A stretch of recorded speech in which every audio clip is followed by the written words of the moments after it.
자, 16번으로 가겠습니다. 장기간 신체 활동을 이제 고온 환경에서 한답니다. 고온이라는 건 온도가 높다는 얘기죠. 온도가 높대. 그러니까 이제 한여름 생각해 보세요. 한 30도가 넘는 그런 이제 한여름 환경에서 행하고 있습니다.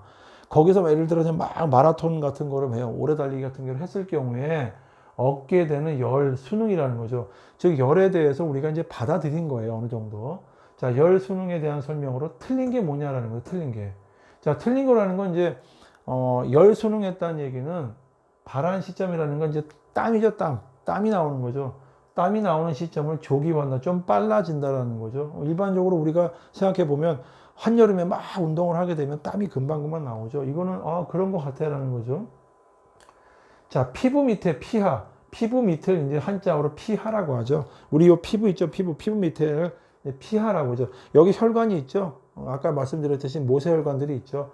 막 모세혈관이 수축이라는 건 이렇게 움크러든다는 거죠. 날씨가 추우면 이렇게 움크러들어요, 약간. 날씨가 더우면 이렇게 좀 퍼지게 되죠. 근데 설명이 잘못됐잖아요, 이게.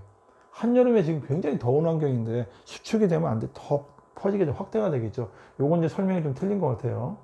아까 시점이 조기화된다는 건 역시 이게 한이라고 하는 건 이제 땀 한자거든요.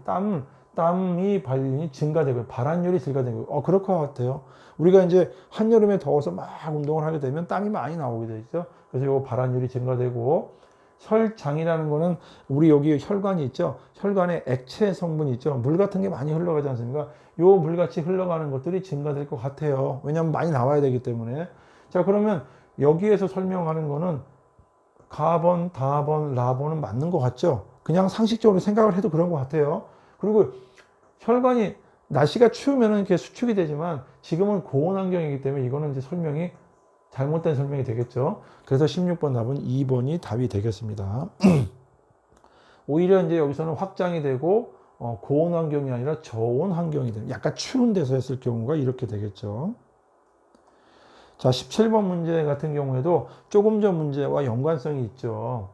고지대 환경이라고 합니다. 연관성은 있는데, 자, 고지대, 이건 고온이 아니라 고지대예요. 지대가 높다는 얘기겠죠. 지대가 높게 되면은, 어떻게 될까요? 지대가 높게 되면 호흡하는데 좀 곤란성이 좀 있을 것 같아요. 그러니까 지면에서 이제 운동하는 거랑 저 높은 약간 산 중턱에서 뛰는 거랑은 좀 다르겠죠. 자, 거기에서 환경에서 시합을 한답니다. 자, 경기력 저하가 가장 크게 나타나는 종목이 뭐겠느냐. 다 뛰는 거네요. 100m, 200m, 400m 다 뛰는 건데, 여기서는 아무래도 이제 호흡에 가장 힘들게 호흡을, 관련성이 높은 게 어떤 종목일까? 요거를 찾아내는 거죠. 그러면 이제 쭉 봐도 누가 봐도, 당연히 마라톤이겠네라고 찾을 수가 있겠죠. 자, 그래서 여기서 말하는 건 이제 우리가 문제를 잘 파악해요. 고온이 아니라 고지대라는 거예요. 높은 지대에서 지금 시합을 하고 있는데, 시합할 때 경기력 저하가 가장 크게 나타나는 게 어떤 종목이냐? 그러면 호흡하는데 좀 곤란성이 있는 종목이 어떤 걸까? 이렇게 생각을 하면 찾을 수 있다. 100m에 그냥 후다닥 뛰면 되는 거기 때문에 마라톤 같은 경우 오랫동안 뛰어야 되는데 아무래도 고지대 환경이니까 호흡하는데 곤란성을 느낄 수 있구나 라고 생각하시면 문제를 해결할 수 있겠습니다. 그래서 답은 17번의 답은 4번이 답이 되겠습니다. 18번으로 가겠습니다. 자, 근육의 길이가 길어진다고 합니다. 근육의 길이가 길어진다. 자, 근육이 길이가 길어진다는 거는 예를 들어서 요 근육을 한번 생각해 봅시다. 요 근육이 길어진다. 이렇게 당기게 되면 옴프리면서 근육의 길이가 좀 짧아지는 것처럼 보이죠. 자, 이렇게 하는 게 아니라 요건 이제 단축성이라고 하는데 근육의 길이가 길어지면서 힘을 발휘할 수 있는 수축은 수축이라. 자, 이렇게 하는 것도 수축이고 이렇게 하는 것도 수축이에요. 둘 다 근육의 입장으로 봐서는 둘 다 수축이다. 둘 다 수축인데 근육의 길이가 짧아지는 게 아니라 근육의 길이가 길어지는 것 같다. 길어진다. 이거를 단축이 아니라 이거를 신장한다고 한자어로 얘기를 하죠. 신장. 단축, 영적, 신장, 정적이 있는데 자, 근육이 단축이 되는 게 아니라 근육이 길어진다. 신장한다고 하죠. 신장성, 이것도 수축이다. 근육의 입장에서 봤을 때는 짧은 것도 긴 것도 다 수축이다. 그러나 길어진다라고 했기 때문에 신장성 수축으로 답을 찾아가야 되는 겁니다. 18번의 답은 그래서 답은 다번이 되겠습니다. 자, 19번 보죠. 굉장히 긴 문장이 나왔는데 자, 유산소 트레이닝을 한답니다. 유산소 트레이닝. 그러니까 이제 산소를 들여 마시고 내뱉고 하는 그런 트레이닝을 하는 것 같아요. 자, 엘리트 선수의 인체 적응 효과랍니다. 엘리트 선수 같은 경우는 우리가 얘기하는 이제 운동선수를 얘기하겠죠. 특히 이제 엘리트 선수 그러면 굉장히 운동을 잘하는 선수 같아요. 이 운동을 유산소 트레이닝을 했을 경우에 엘리트 선수는 인체에 적응을 잘 하겠죠. 적응 잘 하겠죠. 효과가 있을 것 같아요. 근데 미치는 영향을 옳지 않은 것은 이라고 되어 있죠. 그러면 옳은 것들이 많겠네요. 한번 읽어봅시다. 최대 산소 섭취량 이게 나왔죠. 자, 산소를 들이마시죠. 산소를 섭취합니다. 우리가 운동을 하게 되면 이렇게 산소를 이렇게 섭취를 하겠죠. 이제 최대라는 거는 이제 최대한으로 자기가 산소를 섭취할 수 있는 양이 있을 것 같아요. 근데 이게 더 이상 증가를 하지 않게 되겠죠. 계속적으로 증가하는 거 아니기 때문에. 그렇지만 지구성 트레이닝을 계속하게 되면 지구력은 증가되겠다라고 우리가 그냥 생각할 수 있겠죠. 상식적으로 봐도 트레이닝을 계속하면 증가되겠다라고 생각할 수는 있을 것 같아요. 더 이상 요거는 산소 섭취량은 증가하지를 기본적으로 운동을 하게 되면 섭취량은 증가하는데 최대 산소 섭취량이 계속적으로 증가하지는 않는 것 같아요. 자, 그럼 더 이상 증가하지 않더라도 지구성 트레이닝을 계속하게 되면 지구력이 증가되겠다라고 생각할 수는 있을 것 같아요. 자, 개인의 유전적인 소질이 있답니다. 유전적으로 아마 잘 뛰는 소질이 있는 것 같아요. 유산소 능력 향상에 영향을 주지 않는다? 줄 수도 있겠죠. 우리가 한번 어떤 선수를 생각해 보세요.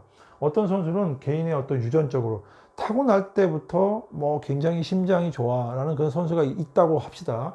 그럼 그 선수 같은 경우는 유산소 능력을 향상을 하는 데 있어서 우리가 봐도 영향이 있겠다라고 생각을 하겠죠. 아무래도 운동을 하게 되면 인체가 적응을 하는데 유전적으로 잘 타고난 사람들이 선수가 있을 수 있어요. 그럼 그 선수 같은 경우는 유산소 능력 향상에 영향을 주겠거니라고 생각을 하겠죠. 근데 이게 조금 좀 잘못된 것 같아요. 자, 고도로 단련된 남녀 지구력 선수에 비교해서 자, 여자 선수가 있고 남자 선수가 있습니다. 누가 더 최대 산소, 그러니까 최대로 들이마실 수 있는 산소의 섭취량이죠. 산소를 들이마실 수 있는 양이 10% 가량 낮다. 자, 이 숫자에 우리가 너무나 꽂히지 말고 남녀 선수가 있을 때 우리가 일반 생리학적으로 봤을 때 남녀 선수가 있을 때 들이마실 수 있는 산소를 최대로 들이마실 수 있는 선수가 누가 좀 더 클까라고 우리가 생각을 해보면 그래도 남자가 좀 크지 않을까 생각할 수가 있겠죠. 신체적으로 약간 다를 수가 있으니까.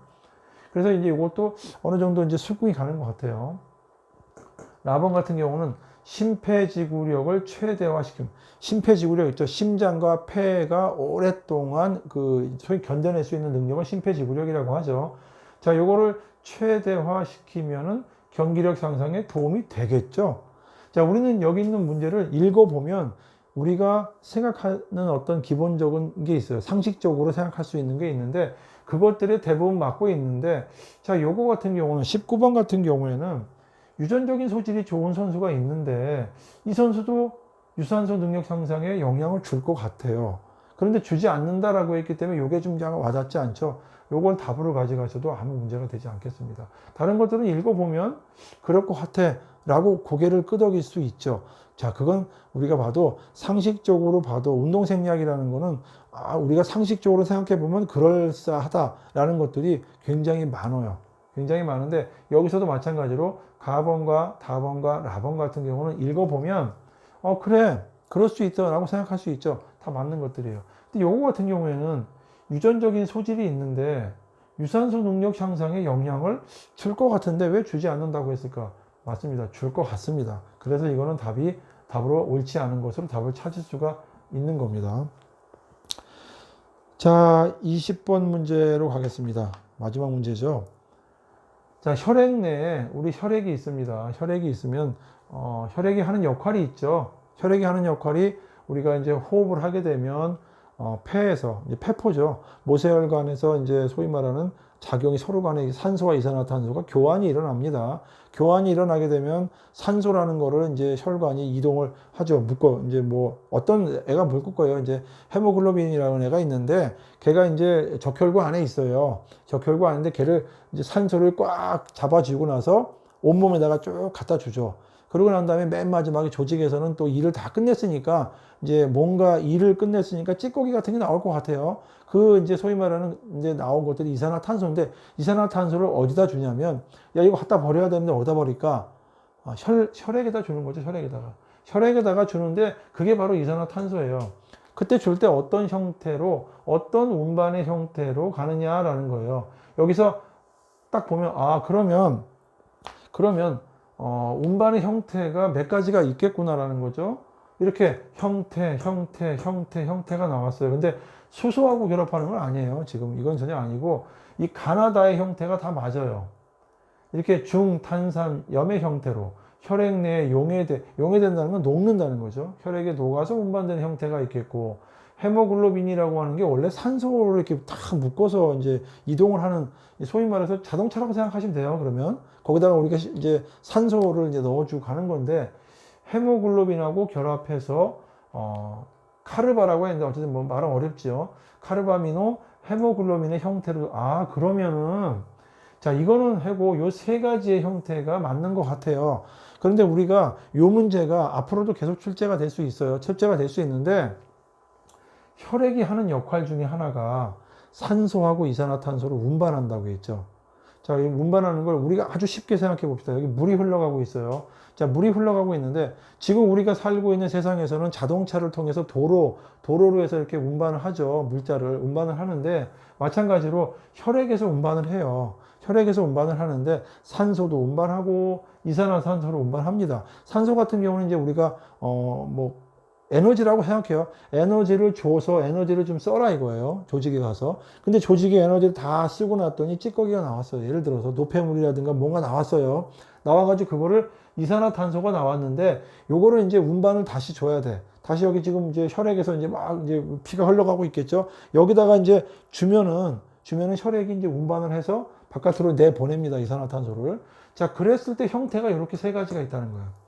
자, 그러면 산소가 운반할 때도 요 헤모글로빈이라는 애가 산소를 이렇게 붙잡고 운반을 하거든요. 마찬가지로 이산화탄소도 이렇게 붙잡고 운반을 하는 것 같네요. 그래서 헤모글로빈하고 결합을 해서 카르바미노 헤모글로빈 형태로 운반을 한다. 그런데 이렇게 생각하면 돼요. 헤모글로빈은 산소를 주로 운반하는 애예요. 이산화탄소도 운반하지만 주로 산소를 많이 운반하기 때문에 그러면 70% 정도는 아니겠거니 라고 생각하시면 되겠죠.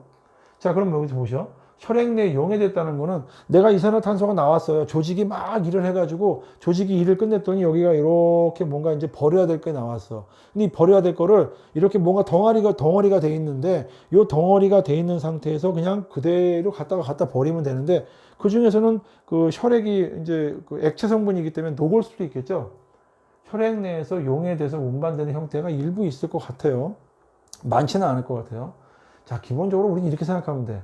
뭐든지 어떤 일을 했어. 조직이 어떤 일을 하게 되면은 뭔가 버려야 될 것들이 나와요. 이제는 버려야 될 것들은 이렇게 잘 싸서 포장을 해서 버려줘야겠죠. 바로 그 형태가 중탄산염 형태라고 생각을 하시면 되는 거예요. 너무 복잡하게 이 안에 뭐 이것저것 뭐 성분이 어떻고 뭐가 어떻고 내용이 이렇게까지 보지 마시고 우리가 조직에 우리 몸에 이 온몸이 다 조직이죠. 조직 세포들이 있는데 이 세포들이 열심히 일을 했어요.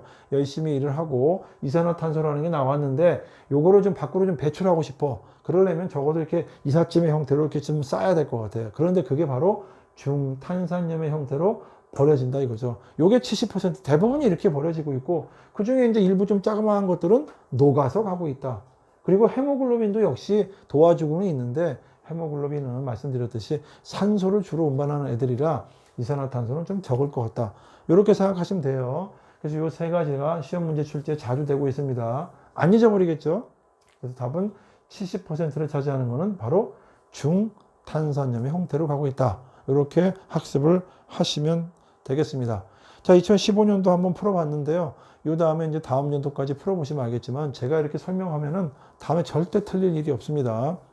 다 같이 끝까지 힘내서 학습을 하도록 하겠습니다. 자, 수고하셨습니다.